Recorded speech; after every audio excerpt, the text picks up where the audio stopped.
ನಾವು ಈ ಸಮಯದಲ್ಲಿ ನಾವು ಎಫೆಸ ಪತ್ರಿಕೆ 4ನೇ ಅಧ್ಯಾಯ ಅಲ್ಲಿರುವಂಥ ಕೆಲವು ವಾಕ್ಯಗಳನ್ನು ಕಳೆದ ಸಾರಿ ಅದನ್ನು ಆಲೋಚನೆ ಮಾಡಿದ್ದೇವೆ. ಈ ಸಮಯದಲ್ಲಿ ನಾವು ಎಫೆಸ ಪತ್ರಿಕೆ 4ನೇ ಅಧ್ಯಾಯ 13ನೇ ವಚನದಲ್ಲಿರ್ತಕ್ಕಂಥ ಸತ್ಯವನ್ನು ನಾವು ದೇವರಾತ್ಮನ ಸಹಾಯದಿಂದ ಧ್ಯಾನ ಮಾಡುವಾಗ ಸತ್ಯವೇದ ಇರುವುದಾದ ದಯಮಾಡಿ ನನ್ನೊಟ್ಟಿಗೆ ನೋಡಬೇಕೆಂಬುದಾಗಿ ನಿಮ್ಮನ್ನು ಪ್ರೀತಿಯಿಂದ ನಾನು ಕೇಳಿಕೊಳ್ತೇನೆ. ಅಲ್ಲಿ ಹೀಗೆ ಬರೆಯಲ್ಪಟ್ಟಿದೆ, ನಾವೆಲ್ಲರೂ ನಂಬಿಕೆಯಿಂದಲೂ ದೇವಕುಮಾರನ ವಿಷಯವಾದ ಜ್ಞಾನದಿಂದಲೂ ಉಂಟಾಗುವ ಐಕ್ಯವನ್ನು ಹೊಂದಿ ಪ್ರವೀಣತೆಗೆ ಬಂದವರಾಗಿ ಕ್ರಿಸ್ತನ ಪರಿಪೂರ್ಣತೆ ಎಂಬ ಪ್ರಮಾಣವನ್ನು ಮುಟ್ಟುವ ತನಕ ದೇವಜನರನ್ನು ಯೋಗ ಸ್ಥಿತಿಗೆ ತರಬೇಕು ಎಂಬುದಾಗಿ. Until we all come in to the unity of the faith and the knowledge of the Son of God, to a complete person, to the measure of the mature state of the fullness of Christ. ದೇವರು ಈ ವಾಕ್ಯಗಳನ್ನು ನಮಗೆ ಆಶೀರ್ವದಿಸಿಕೊಡಲಿ. ನಾವು ಪ್ರಾರ್ಥನೆ ಮಾಡೋಣ.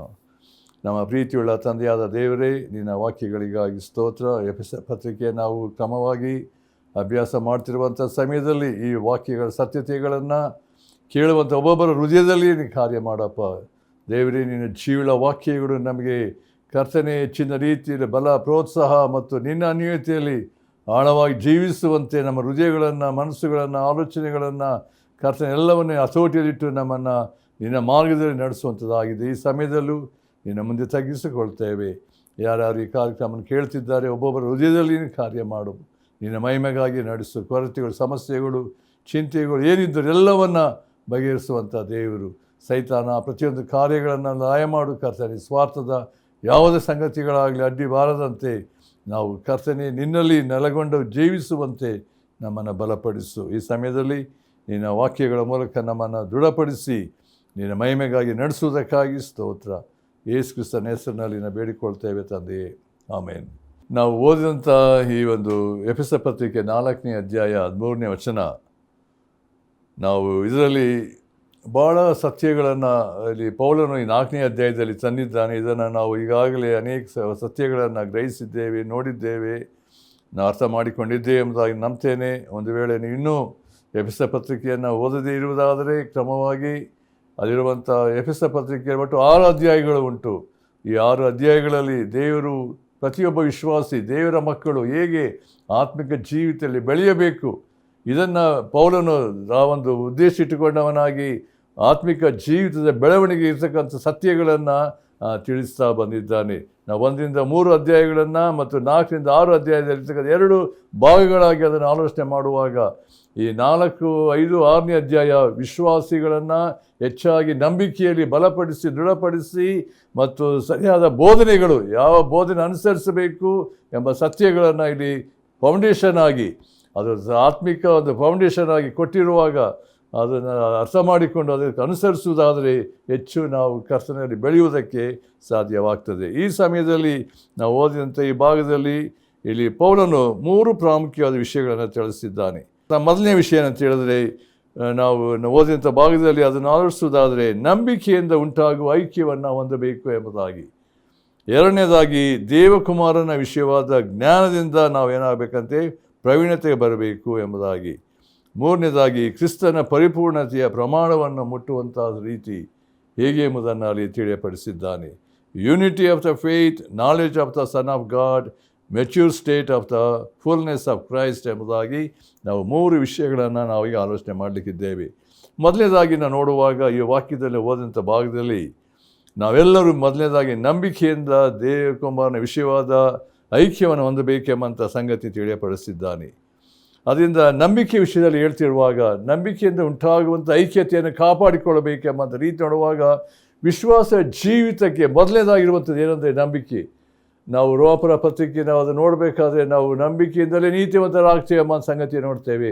ಎಫೆಸ ಪತ್ರಿಕೆ ನಾವು 2:8 ನೋಡಬೇಕಾದ್ರೆ ನಾವು ಕೃಪೆಯಿಂದಲೇ ನಾವು ನಂಬಿಕೆಯಿಂದ ರಕ್ಷಿಸಲ್ಪಟ್ಟಿದ್ದೀವಿ ಎಂಬುದನ್ನೇ ಅಲ್ಲಿ ನಾವು ಪ್ರತ್ಯೇಕವಾಗಿ ಅದನ್ನು 2ನೇ ಅಧ್ಯಾಯ 8ನೇ ವಚನದಲ್ಲಿ ನಾವು ಅದನ್ನು ಆಲೋಚನೆ ಮಾಡಿದ್ದೇವೆ. ಏನಂದರೆ ನಂಬಿಕೆಯ ಮೂಲಕ ಕೃಪೆಯಿಂದಲೇ ರಕ್ಷಣೆ ಹೊಂದಿದೆ. ಅಂದರೆ ರಕ್ಷಣೆ ಹೊಂದುವುದಕ್ಕೆ ಭಾಳ ಪ್ರಾಮುಖ್ಯವಾಗಿರುವ ಸಂಗತಿ ಅಂದರೆ ನಂಬಿಕೆ ಬೇಕು. ದೇವರ ಕೃಪೆ ಮತ್ತು ನಂಬಿಕೆ ಒಟ್ಟಾಗಿ ಅದು ಆಗುವಂಥ ಒಂದು ಸಂಗತಿ ಎಂಬುದಾಗಿ ನಾವು ನೋಡ್ತೇವೆ. ಅಂದರೆ ಆತ್ಮಿಕ ಜೀವಿತಕ್ಕೆ ನಂಬಿಕೆ ಎನ್ನುವಂಥದ್ದು ಅಸ್ಥಿರವಾಗಿದೆ, ಫೌಂಡೇಶನ್ ಆಗಿದೆ ಎಂಬುದಾಗಿ ನೋಡ್ತೇವೆ. ನಂಬಿಕೆಯಿಂದಲೇ ನೀತಿವಂತ ಬದುಕ್ತಾನೆ ಎಂಬುದಾಗಿ ನಾವು 5ನೇ ರೋಮಪುರ ಪತ್ರ 5:1 ನೋಡ್ತೇವೆ. ಆಮೇಲೆ ನಾವು ಅದನ್ನು ಪ್ರತ್ಯೇಕವಾಗಿ ಆಲೋಚನೆ ಬೇಕಾದ್ರೆ ನಾವು 2ನೇ ವರ್ಷದ 2ನೇ ಭಾಗದಲ್ಲಿ ನೋಡುವಾಗ ಕೃಪೆ, ನಂಬಿಕೆಯ ಮೂಲಕ ಕೃಪೆಯ ರಕ್ಷಣೆ ಹೊಂದಿದ್ದೇವೆ. ರಕ್ಷಣೆ ಅದು ನಮ್ಮಿಂದ ಉಂಟು, ದೇವರ ಕೃಪೆಯಿಂದ ದೇವರು ನಮಗೆ ಉಚಿತವಾಗಿ ಕೊಡುವಂಥದ್ದು ಎಂಬುದನ್ನು ನಾವು ಆಲೋಚಿಸ್ತೇವೆ. 3ನೇದಾಗಿ ಆತ್ಮಿಕ ಜೀವಿತಕ್ಕೆ ಬೇಕಾದದ್ದು ನಂಬಿಕೆ. ಬೆಳವಣಿಗೆಗೆ, ಆತ್ಮಿಕ ಜೀವಿತದ ಬೆಳವಣಿಗೆಯಲ್ಲಿ ನಾನು ದಿನೇ ವರ್ಷದಿಂದ ವರ್ಷಕ್ಕೆ ಬೆಳೆಯುತ್ತಾ ಬರುವಾಗ ಆ ನಂಬಿಕೆ ಅನ್ನುವಂಥದ್ದು ಏನಾಗಿದೆ, ದೃಢತೆಯಲ್ಲಿ ಅದು ವಿಶೇಷವಾಗಿ ನಂಬಿಕೆಯ ಪುಟಕ್ಕೆ ಹಾಕಲ್ಪಡುವಂಥ ರೀತಿಯಲ್ಲಿ ನಾವು ಕರ್ತನ ಐಕ್ಯತೆಯಲ್ಲಿ ಜೀವಿಸುವುದಕ್ಕೆ ಸಾಧ್ಯತೆ ಉಂಟು. ಆಮೇಲೆ 4ನೇದಾಗಿ ನಂಬಿಕೆ ದೊರಕುವಂಥದ್ದು ಹೇಗೆ ಅಂತ ಹೇಳಬೇಕಾದ್ರೆ ದೇವರ ವಾಕ್ಯವನ್ನು ಓದುವುದರಿಂದ, ಕೇಳುವುದರಿಂದ, ಧ್ಯಾನಿಸುವುದರಿಂದ. ಪ್ರಿಯರೇ, ಈ ವರ್ಷದ ಪ್ರಾರಂಭದಲ್ಲಿ ನಮ್ಮಲ್ಲಿರಬೇಕಾದಂಥ ಒಂದು ದೃಢತೆ ಏನಂದರೆ ದೇವರ ವಾಕ್ಯವನ್ನು ಕ್ರಮವಾಗಿ ಓದಿ ಧ್ಯಾನಿಸಿ ಅವುಗಳನ್ನು ಅನುಸರಿಸುವಾಗ ಆ ವಾಕ್ಯಗಳು ನಮ್ಮಲ್ಲಿ ಹೆಚ್ಚಿನ ರೀತಿಯಲ್ಲಿ ನಮಗೇನಾಗ್ತದೆ, ಆ ನಂಬಿಕೆಯನ್ನು ನಮ್ಮಲ್ಲಿ ಹುಟ್ಟಿಸುವಂಥದ್ದಾಗಿದೆ. ಯಾರು ದೇವರ ವಾಕ್ಯ ಓದುವುದಿಲ್ಲವೋ ಧ್ಯಾನಿಸುವುದಿಲ್ಲವೋ ಅವರಲ್ಲಿ ನಂಬಿಕೆಯ ಒಂದು ಅಂಶ ಕಡಿಮೆ ಆಗಿರ್ತದೆ. ಅದರಿಂದ ನಮ್ಮ ಜೀವಿತದಲ್ಲಿ ನಂಬಿಕೆ ಎನ್ನುವಂಥದ್ದು ದೃಢವಾಗಬೇಕಾದ್ರೆ, ನಂಬಿಕೆ ಬೆಳೆಯಬೇಕಾದರೆ ಎಷ್ಟರ ಮಟ್ಟಿಗೆ ನಾವು ದೇವರ ವಾಕ್ಯದಲ್ಲಿ ನೆಲೆಗೊಳ್ತೇವೆ, ದೇವರ ವಾಕ್ಯವನ್ನು ಧ್ಯಾನಿಸ್ತೇವೆ, ಅದರ ಮೇಲೆ ಉಂಟು ಎಂಬುದನ್ನು ತಿಳ್ಕೊಳ್ಳಬೇಕು. ಅದರಿಂದ ನಮ್ಮ ಕ್ರಮವಾಗಿ ಓದುವುದನ್ನು ಕಲಿಯಬೇಕು. 5ನೇದಾಗಿ ನೋಡುವಾಗ ನಂಬಿಕೆ ಹುಟ್ಟಿಸುವನು ಪೂರೈಸುವನು ಯೇಸುವಿನ ಮೇಲೆ ದೃಷ್ಟಿ ಇಡಬೇಕು. ಅಂದರೆ ಯೇಸು ಕ್ರಿಸ್ತ ನಂಬಿಕೆ ಹುಟ್ಟಿಸುವಾತನು ಪೂರೈಸುವಾತನು ಆಗಿದ್ದಾನೆ. ಅದನ್ನು ದೃಷ್ಟಿಸುವಾಗ, ಯೇಸು ಕ್ರಿಸ್ತ ನೋಡುವಾಗ ನಂಬಿಕೆಯನ್ನು ಉಂಟಾಗ್ತದೆ. ಆಮೇಲೆ 6ನೇದಾಗಿ ನೋಡುವಾಗ ಪವಿತ್ರಾತ್ಮನ ಫಲ ನಂಬಿಕೆಯಾಗಿದೆ. ಪ್ರಿಯರೇ, ಪರಿಶುದ್ಧಾತ್ಮನ ಒಂದು ಕಾರ್ಯ ನಮ್ಮಲ್ಲಿ ಇರುವಾಗ ಪರಿಶುದ್ಧಾತ್ಮ ನಮ್ಮನ್ನು ಏನು ಮಾಡ್ತಾನೆ, ಆ ನಂಬಿಕೆಯಲ್ಲಿ ನಮ್ಮನ್ನು ಇನ್ನೂ ಹೆಚ್ಚಾಗಿ ಬೆಳೆಯುವಂತೆ ತನ್ನ ಆತ್ಮನ ಕಾರ್ಯವು ನಮ್ಮಲ್ಲಿ ಆ ಫಲದ ಸಂಗತಿಯನ್ನು ನಾವು ನೋಡ್ತೇವೆ. ಮತ್ತು ನಂಬಿಕೆ ಮೂಲಕ ಸೈತಾನನ ಕಾರ್ಯಗಳನ್ನು ಎದುರಿಸುವುದಕ್ಕೆ ದೇವರು ಶಕ್ತಿ ಕೊಡ್ತಾನೆ. ನಾವು 1 ಪೇತ್ರ 5:8 ನೋಡುವಾಗ ಸೈತಾನ್ ಗರ್ಜಿಸುವ ಯಾರು ನುಂಗಲಿ ತಿರುಗ್ತಾನೆ ಅಂತ ಹೇಳುವಾಗ, ಈ ನಂಬಿಕೆಯಲ್ಲಿ ದೃಢವಾಗಿದ್ದವನನ್ನು ಎದುರಿಸಿರಿ. ನಂಬಿಕೆಯ ಜೀವಿತ ನಮ್ಮ ದೃಢತೆ ಇರುವಾಗ ನಾವು ಸೈತಾನ ಎದುರಿಸುವುದಕ್ಕೆ ಪೂರ್ಣ ಶಕ್ತಿಯನ್ನು ದೇವರು ನಮಗೆ ಕೊಡುತ್ತಾನೆ. ಎಫೆಸ ಪತ್ರಿಕೆ 6ನೇ ಅಧ್ಯಾಯದಲ್ಲಿ ನಂಬಿಕೆ ಗುರಾಣಿ ಹಿಡ್ಕೊಂಡ್ರೆ ಅವುಗಳಿಂದ ಏನಂದರೆ ಸೈತಾನ ತಂತ್ರೋಪಾಯಗಳನ್ನು ಎದುರಿಸೋದಕ್ಕೆ ಶಕ್ತರಾಗ್ತೀರಿ ಎಂಬುದಾಗಿ ಅಲ್ಲಿ ನೋಡ್ತೇವೆ. ನಾವು 1 ಯೋಹಾನ 5:4-8 ನೋಡುವಾಗ ನಾವು ನಂಬಿಕೆಯಿಂದಲೇ ಲೋಕವನ್ನು ಜಯಿಸ್ತೇವೆ ಎಂಬುದಾಗಿ. ಅಂದರೆ ನಂಬಿಕೆ ಎನ್ನುವಂಥದ್ದು ಯಾವ ರೀತಿಯಲ್ಲಿ ನಮ್ಮನ್ನು ನಡೆಸ್ತದೆ, ಜಯಕ್ಕೆ ನಮ್ಮ ನಡೆಸ್ತದೆ ಎಂಬುದನ್ನು ನಾವು ನೋಡ್ತೇವೆ. ಮಾತ್ರವಲ್ಲ, 9ನೇದಾಗಿ ಸಾಸಿವೆ ಕಳಿಸಿದ ನಂಬಿಕೆ ಇರುವುದಾದ ಯೇಸು ಕ್ರಿಸ್ತನು ಹೇಳಿದ್ದು, ಬೆಟ್ಟದಂಥ ಸಮಸ್ಯೆಗಳನ್ನು ಏನಂತೆ ಹೋಗೋದಕ್ಕೆ ಸಾಧ್ಯತೆ ಉಂಟು. ನೀವು ನಿಮ್ಮ ಸಾಸಿವೆ ನಂಬಿಕೆ ಇರುವುದಾದರೆ ಈ ಬೆಟ್ಟಕ್ಕೆ ಆಜ್ಞಾಪಿಸುವುದಾದರೆ ಅದು ಹೋಗ್ತದೆ ಎಂಬರಿ. ಅಂದರೆ ನಮ್ಮಲ್ಲಿ ಅನೇಕ ರೀತಿಯ ಒಂದು ಬೆಟ್ಟದಾದಂಥ ಸಮಸ್ಯೆಗಳು, ಚಿಂತೆಗಳು, ಭಯಗಳು ಬರುವಾಗ, ಸೈತಾನ ದಾಳಿ ಬರುವಾಗ ನಾವು ನಂಬಿಕೆಯಿಂದ ಕರ್ತನ ನಂಬಿಕೆ ಇಡುವಾಗ, ಆತನ ಆಶ್ರಯಿಸುವಾಗ ದೇವರು ನಮ್ಮನ್ನು ನಡೆಸ್ತಾನೆ ಎಂಬುದಾಗಿ. 10ನೇದಾಗಿ ನೋಡುವಾಗ ನಂಬಿಕೆ ದೈವಿಕ ಮಹಿಮೆಯನ್ನು ಕಾಣುವಂತೆ ಮಾಡ್ತದೆ, ದೇವರ ಮಹಿಮೆಯನ್ನು ಕಾಣುವಂತೆ ಮಾಡ್ತದೆ. ನಾವು ಯೋಹಾನ ಸುವಾರ್ತೆ ನಾವು 11 ನೋಡುವಾಗ ದೇವರು ಯೇಸು ಕ್ರಿಸ್ತನು ಮಾತುಗಳು ಹೇಳಬೇಕಾದ್ರೆ, ನೀ ನಂಬಿದರೆ ದೇವರ ಮಹಿಮೆಯನ್ನು ಕಾಣುವಿ.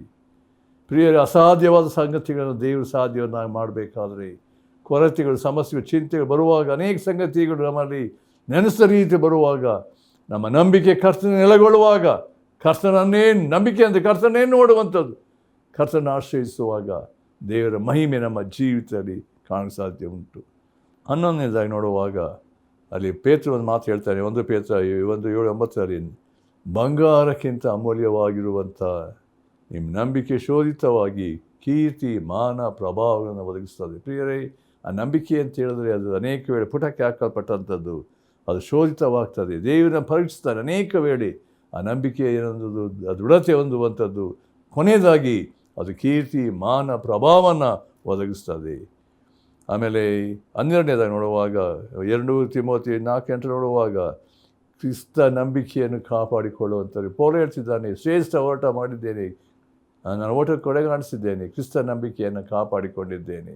ಮುಂದೆ ಹೇಳ್ತಾರೆ, ನೀತಿವಂತರಿಗೆ ಸಿಗುವಂಥ ಜಯಮಾಲೆ ನನಗೆ ಸಿದ್ಧವಾಗಿದೆ. ಅಂದರೆ ಯಾರ್ಯಾರು ಕ್ರಿಸ್ತ ನಂಬಿಕೆಯಲ್ಲಿ ಶ್ರೇಷ್ಠತೆವಾದ ಓಟ ಮಾಡಿ ಮುಗಿಸ್ತಾರೋ ಕರ್ತನಿಂದ ಜಯಮಾಲೆಯನ್ನು ಹೊಂದುವಂಥವರಾಗಿ, ಅಂದರೆ ಕ್ರಿಸ್ತ ನಂಬಿಕೆಯನ್ನು ಕಾಪಾಡಿಕೊಳ್ಳುವಂಥ ಒಂದು ಸಂಗತಿ. ಆಮೇಲೆ 13ನೇದಾಗಿ ನೋಡುವಾಗ ಪೌಲನು ಅಲ್ಲಿ ಪ್ರತ್ಯೇಕವಾಗಿ ಗಲಾತ್ಯ 2:20 ನೋಡಬೇಕಾದ್ರೆ ಅವನ ಜೀವಿತ ಅಂದರೆ ನಾನು ಕ್ರಿಸ್ತನೊಂದಿಗೆ ಕೂಡಿಸಲ್ಪಟ್ಟಿದ್ದೇನೆ. ಮುಂದೆ ಹೇಳ್ತಿದ್ದಾನೆ, ಇನ್ನು ಜೀವಿಸು ನಾನಲ್ಲ, ಕ್ರಿಸ್ತನ ನಾನು ಜೀವಿಸ್ತಾನೆ. ಈಗ ನಾನು ಶರೀರದ ಜೀವಿಸಿದ್ದು ಕ್ರಿಸ್ತನ ಮೇಲಣ ನಂಬಿಕೆಯಲ್ಲಿಯೇ. ನಂಬಿಕೆಯ ಜೀವಿತ ನಾವು ಪ್ರತಿ ದಿನದ ಪ್ರತಿ ಸಮಯದಲ್ಲಿ ನಾನು ಕೂಡಿಸಲ್ಪಟ್ಟ ಅನುಭವದ ಜೀವಿಸುವಾಗ ಆ ನಂಬಿಕೆಯನ್ನು ಎಲ್ಲ ಸಮಯದಲ್ಲಿ ಅನುಸರಿಸಿ ಜೀವಿಸಬೇಕಾಗಿದೆ ಎಂಬುದನ್ನು ಅಲ್ಲಿ ದೃಢಪಡಿಸಿದ್ದಾನೆ. ಎಂಥ ಒಂದು ಶ್ರೇಷ್ಠವಾದಂಥ ಸಂಗತಿ. ಕ್ರಿಸ್ತ ನಂಬಿಕೆಯಲ್ಲಿ ಬಲಗೊಳ್ಳ್ರಿ ಎಂಬುದಾಗಿ 14ನೇದಾಗಿ ಇಬ್ರಿಯ 11 ನೋಡ್ತೇವೆ. ಕ್ರಿಸ್ತ ನಂಬಿಕೆಯಲ್ಲಿ ನಾವು ಬಲಗೊಳ್ಳಬೇಕು. ಅದರಿಂದ ನಾವು ಪ್ರಾರಂಭ ನೋಡಿದಂಥ ಒಂದು ಸಂಗತಿ ಪೌಲನು ಹೇಳಬೇಕಾದ್ರೆ ಕ್ರಿಸ್ತನ ನಂಬಿಕೆಯಲ್ಲಿ ನಾವೆಲ್ಲರೂ ನಂಬಿಕೆಯಿಂದ ಏನಂತ ಹೇಳಿದ್ರೆ ಐಕ್ಯವನ್ನು ಹೊಂದಬೇಕು ಎಂಬಂಥ ರೀತಿಯಲ್ಲಿ ನೋಡಬೇಕಾದ್ರೆ ನಂಬಿಕೆ ಎನ್ನುವಂಥದ್ದು ನಮ್ಮನ್ನು ದೇವರ ಮಕ್ಕಳ ಅನ್ಯೋನ್ಯತೆಯಲ್ಲಿ ಸಭೆಯಲ್ಲಿ ಒಟ್ಟಾಗಿ ಅನ್ಯೋನ್ಯತೆ ಬೆಳೆಯುವಂತೆ ಮಾಡುವಂಥದ್ದಾಗಿದೆ. ಅದರಿಂದ ನಂಬಿಕೆ ಅಂತ ನಾನು ಕರ್ತನಿಟ್ಟುವ ನಂಬಿಕೆ ಅದು ದಿನೇ ದಿನೇ ಬೆಳೆಯುವಂತೆ, ಅದೇನೆಂದರೆ ಪೂರ್ಣ ಕರ್ತನ ಸಾರೂಪ್ಯಕ್ಕೆ ಬರುವಂತೆ ನಮ್ಮನ್ನು ಪ್ರೇರೇಪಿಸಿ ಅನ್ಯೋನ್ಯತೆಯಲ್ಲಿ ನಡೆಸುವಂಥದ್ದು. ಆದ್ದರಿಂದ ಈ ನಂಬಿಕೆ ಎನ್ನುವಂಥದ್ದು ದಿನೇ ದಿನಕ್ಕೆ ವರ್ಷದಿಂದ ವರ್ಷಕ್ಕೆ ಅದು ಅಭಿವೃದ್ಧಿ ಆಗುತ್ತಾ ಅದು ಫಲ ಕೊಡುವಂಥ ಸ್ಥಿತಿಯಲ್ಲಿ ಅದು ಬರಬೇಕು ಎಂಬುದಾಗಿ ದೇವರು ಇಷ್ಟಪಡುತ್ತಾನೆ. 2ನೇದಾಗಿ ನೋಡುವಾಗ ಅನೇಕ ಸಂಗತಿ ಉಂಟು, ನನಗೆ ಸಂಕ್ಷಿಪ್ತವಾಗಿ ಹೇಳಕ್ಕೆ ಇಷ್ಟಪಡ್ತೇನೆ. ದೇವಕುಮಾರನ ವಿಷಯವಾದ ಜ್ಞಾನದಿಂದ ಉಂಟಾಗುವ ಐಕ್ಯವನ್ನು ಕಾಪಾಡಿಕೊಳ್ಳ್ರಿ. ಇಲ್ಲಿ ಪೌಲನು ತರುತ್ತಿರುವಂಥ ಇನ್ನೊಂದು ಸತ್ಯ ಏನಂತ ಹೇಳಿದ್ರೆ, ಯೇಸು ಕ್ರಿಸ್ತನ ದೇವಕುಮಾರನ ವಿಷಯವಾದ ಜ್ಞಾನದಿಂದ ತುಂಬಲ್ಪಡಬೇಕು ಎಂಬ ಸಂಗತಿ. ದೇವರ ಜ್ಞಾನ, ಯೇಸು ಕ್ರಿಸ್ತನ ತಿಳುವಳಿಕೆ ಜ್ಞಾನ ಅದು ಭಾಳ ಪ್ರಾಮುಖ್ಯವಾದ ಸಂಗತಿ ಪ್ರಿಯರೇ. ಎಷ್ಟರ ಮಟ್ಟಿಗೆ ನಾವು ಕರ್ತನ ಜ್ಞಾನದಲ್ಲಿ ಬೆಳೆಯುತ್ತಾ ಹೋಗ್ತೇವೋ ಅಷ್ಟರ ಮಟ್ಟಿಗೆ ನಾವು ಕರ್ತನಲ್ಲಿ ನೆಲೆಗೊಂಡು ಹೆಚ್ಚು ಫಲ ಕೊಡುವ ಸಾಧ್ಯತೆ ಉಂಟು. ಅದಕ್ಕೂ ದೇವರ ವಾಕ್ಯ ಅನೇಕ ಭಾಗದಲ್ಲಿ ನಾವು ನೋಡ್ತೇವೆ. ಆತನ ಯೇಸು ಕ್ರಿಸ್ತನ ಆತ ಯಾರಾಗಿದ್ದಾನೆ ಎಂಬುದನ್ನು ಪೌಲನ ಪ್ರತ್ಯೇಕವಾಗಿ ಎಫೆಸ ಪತ್ರಿಕೆಯಲ್ಲಿ ಕೊಲೊಸ್ಸೆ ಪತ್ರಿಕೆಯಲ್ಲಿ ನೋಡಬೇಕಾದ್ರೆ ಅಲ್ಲಿ ಈ ಒಂದು ದೇವರ ಕರ್ತನ ವಿಷಯವಾದಂಥ ತಿಳುವಳಿಕೆ ಜ್ಞಾನ ಎಷ್ಟರ ಮಟ್ಟಿಗೆ ನಾವು ಕರ್ತನ ಅನ್ಯೋನ್ಯತೆಯಲ್ಲಿ ಜೀವಿಸುವಾಗ ನಡೆಯುವಾಗ ನಾವು ಕರ್ತನ ಅರಿಯುತ್ತಾ ಹೋಗ್ತೇವೋ ಆಗ ಏನಾಗ್ತದೆ, ಕರ್ತನ ಜ್ಞಾನದಲ್ಲಿ ಬೆಳೆಯುವುದಕ್ಕೆ ಸಾಧ್ಯತೆ ಉಂಟು. ಕ್ರಿಸ್ತಿಯ ಜೀವಿತದಲ್ಲಿ ಪ್ರಾಮುಖ್ಯವಾಗಿ ನಮಗೆ ಬೇಕಾದದ್ದು ಏನಂತ ಹೇಳಿದ್ರೆ, ಈ ದಿನಗಳಲ್ಲಿ ನಾವು ಕ್ರಿಸ್ತನ ಆತನು ಯಾರಾಗಿದ್ದಾನೆ ಆತನ ಜ್ಞಾನದಲ್ಲಿ ನಾವು ಬೆಳೆಯುವಂಥ ಸಂಗತಿ. ದಿನ ನಾವು ಎಷ್ಟು ತಿಳಿದಿದ್ದೇವೆ ಅರಿತಿದ್ದೇವೆ ಅದು ಭಾಳ ಕಡಿಮೆ. ಯೇಸು ಕ್ರಿಸ್ತನ ಮಹಿಮೆ ಆತನ ಸಂಗತಿ ನಮ್ಮ ಜ್ಞಾನಕ್ಕೆ ಮಿಗಿಲಾದ್ದು ಎಂಬುದಾಗಿ ನಾವು ನೋಡ್ತೇವೆ. ಆದ್ದರಿಂದ ದೇವರೇ, ನೀನು ಆತ್ಮನ ಮೂಲಕವಾಗಿ ನೀನು ಯಾರಾಗಿದ್ದೀಯ ಎಂಬುದನ್ನು ಪ್ರಕಟಿಸಪ್ಪ.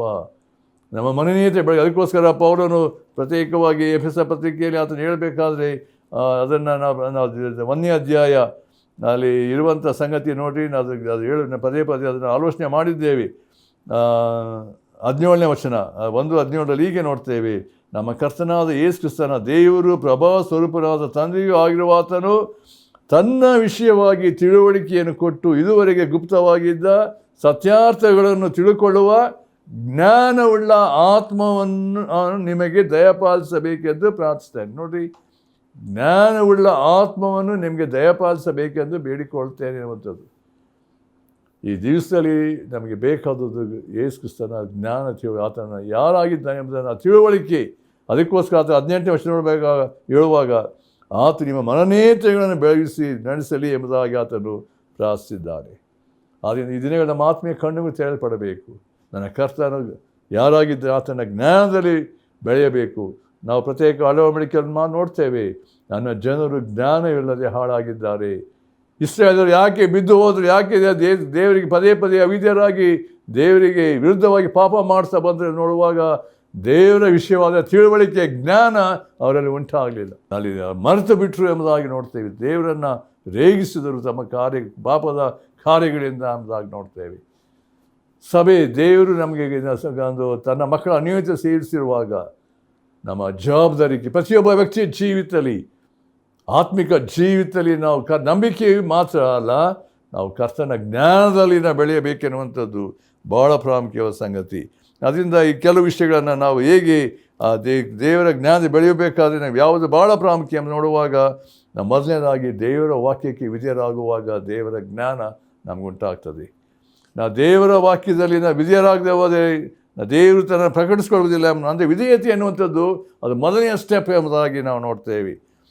ಅದಕ್ಕೋಸ್ಕರ ಇನ್ನೊಂದು ಸಂಗತಿ ಅಂದರೆ, ನಿಮ್ಮಲ್ಲಿ ಯಾರಿಗೂ ಜ್ಞಾನ ಇಲ್ಲದೆ ಹೋದರೆ ಅವನು ಬೇಡಿಕೊಳ್ಳಲಿ. ಯಾಕೊಬ್ಬ 1:5 ನೋಡ್ತೇವೆ, ಅದು ದೇವರು ಅಂಗಿಸದೆ ಕೊಡ್ತಾನೆ ಎಂಬುದಾಗಿ 1ನೇ ಅಧ್ಯಾಯ 5ನೇ ವಚನದಲ್ಲಿ ಅದನ್ನು ನಾವು ನೋಡುವಂಥವರಾಗಿದ್ದೇವೆ. ಅಂದರೆ ದೇವರು ಜ್ಞಾನಿಯಾಗಿರುವಾಗ, ದೇವರಲ್ಲಿ ಜ್ಞಾನ ಉಂಟು ಎಂಬುದಾಗಿ ನೋಡುವಾಗ, ಆ ಜ್ಞಾನ ತಿಳುವಳಿಕೆಯನ್ನು ದೇವರು ಉಚಿತವಾಗಿ ಕೊಡ್ತಾನೆ. ಅದು ದೇವವಾಗಿ ಹೇಳ್ತದೆ, ನಾವು ನಂಬಿಕೆಯಿಂದ ಕೇಳಿಕೊಳ್ಳಬೇಕು ಎಂಬುದಾಗಿ.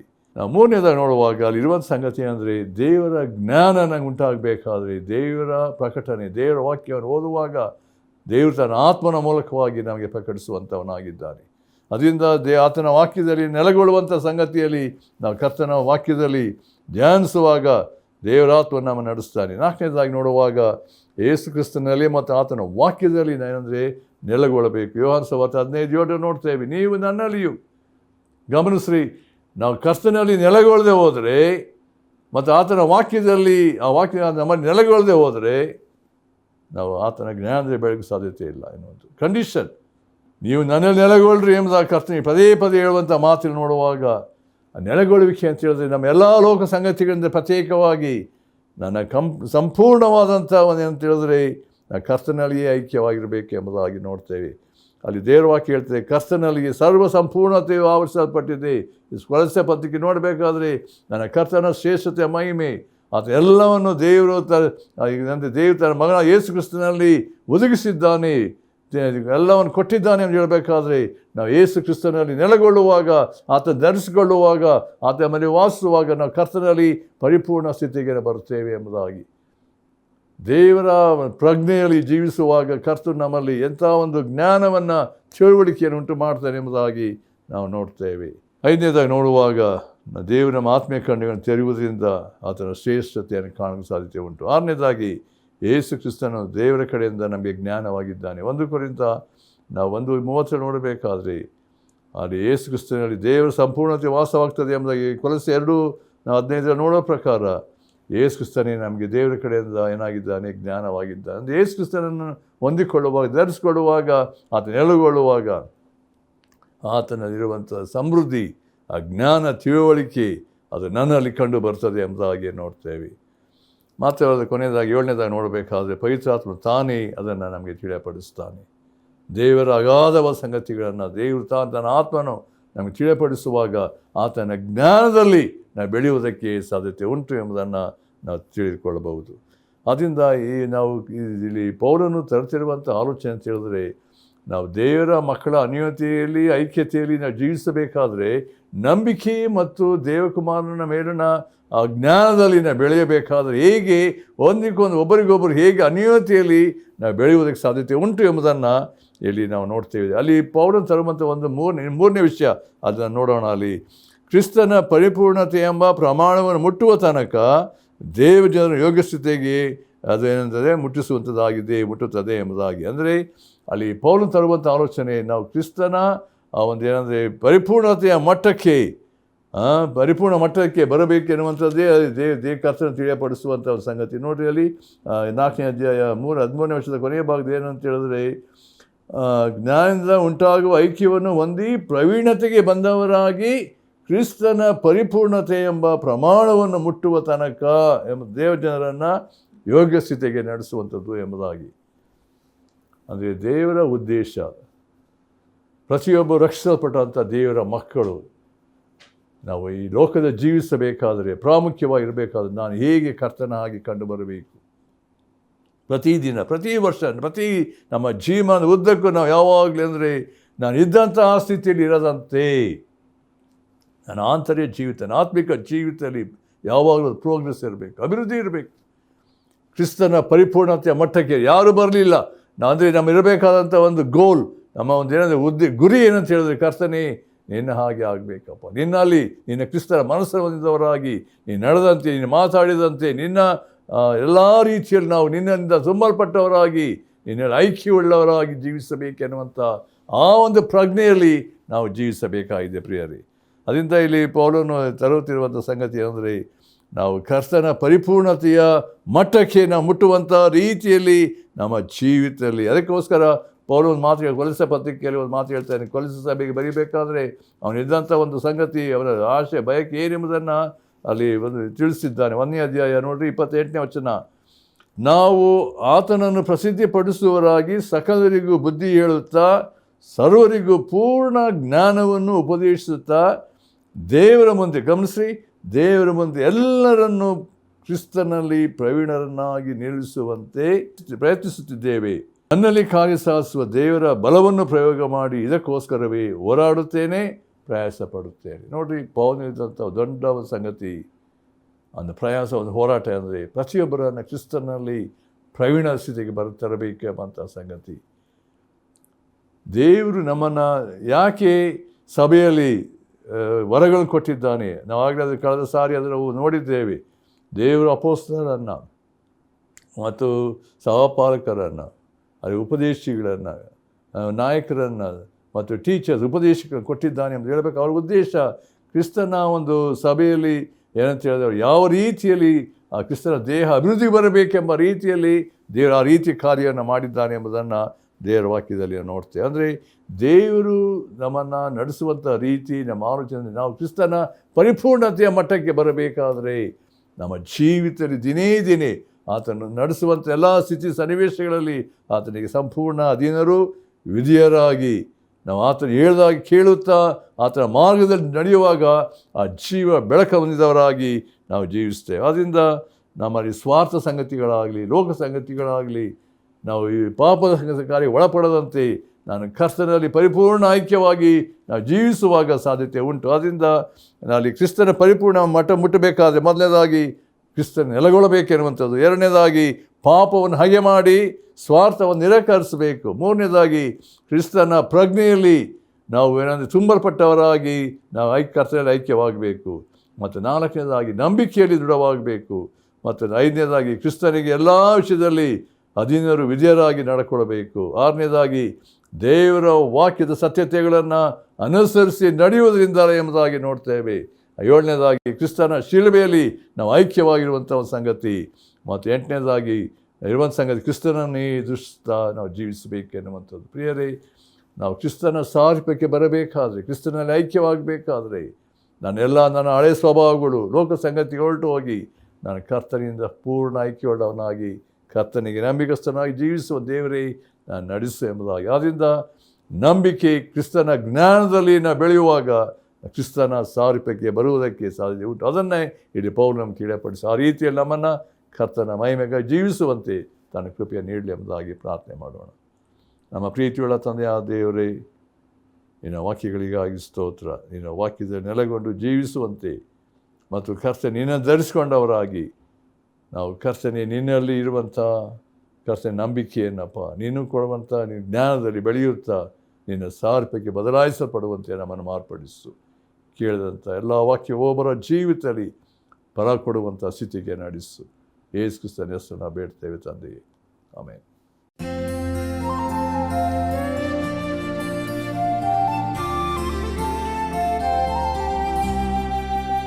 ಸ್ತೋತ್ರವನ್ನು ಅರ್ಪಿಸುತ್ತಾ ಹಾಡುವೆನು ಪ್ರಿಯ ಕರ್ತನಿಗೆ, ಸರ್ವಲೋಕದ ಒಡೆಯ ರಾಜನಿಗೆ ಹರುಷದಿಂದ ಸ್ತೋತ್ರ ಸಲ್ಲಿಸುವ. ಸ್ತುತಿ ಸ್ತೋತ್ರ, ಸ್ತುತಿ ಸ್ತೋತ್ರ, ಇದುವರೆಗೆ ನಡೆಸಿದ ಕರ್ತನಿಗೆ ಸ್ತುತಿ ಸ್ತೋತ್ರ, ಸ್ತುತಿ ಸ್ತೋತ್ರ, ಇದುವರೆಗೆ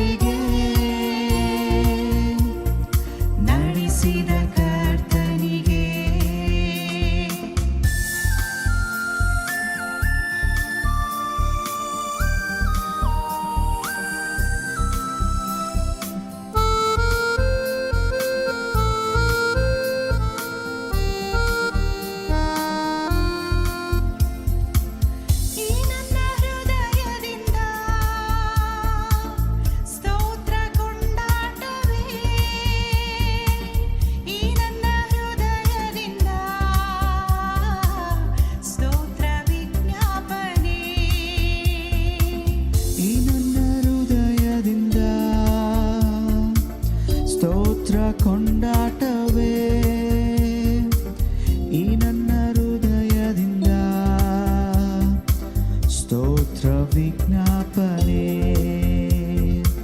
ಸ್ತೋತ್ರಗಳ ಒಡೆಯ ನೀನಲ್ಲವೇ ಮಹಿಮೆಯ ರಾಜ ನೀನೊಬ್ಬನೇ ಸ್ತೋತ್ರಗಳ ಒಡೆಯ ನೀನಲ್ಲವೇ ಮಹಿಮೆಯ ರಾಜ ನೀನೊಬ್ಬನೇ ಸ್ತುತಿ ಸ್ತೋತ್ರ ಸ್ತುತಿ ಸ್ತೋತ್ರ ಇದುವರೆಗೆ ನಡೆಸಿದ ಕರ್ತನಿಗೆ ಸ್ತುತಿ ಸ್ತೋತ್ರ ಸ್ತುತಿ ಸ್ತೋತ್ರ ಇದುವರೆಗೆ ನಡೆಸಿದ ಕರ್ತನಿಗೆ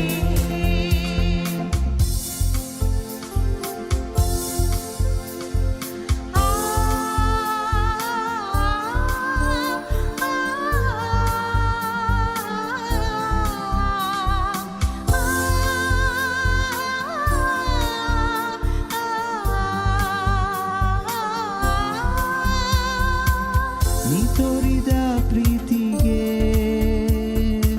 ಸ್ತೋತ್ರ ಸಲ್ಲಿಸುವೆ ನೀ ಮಾಡಿದ ತ್ಯಾಗಕ್ಕೆ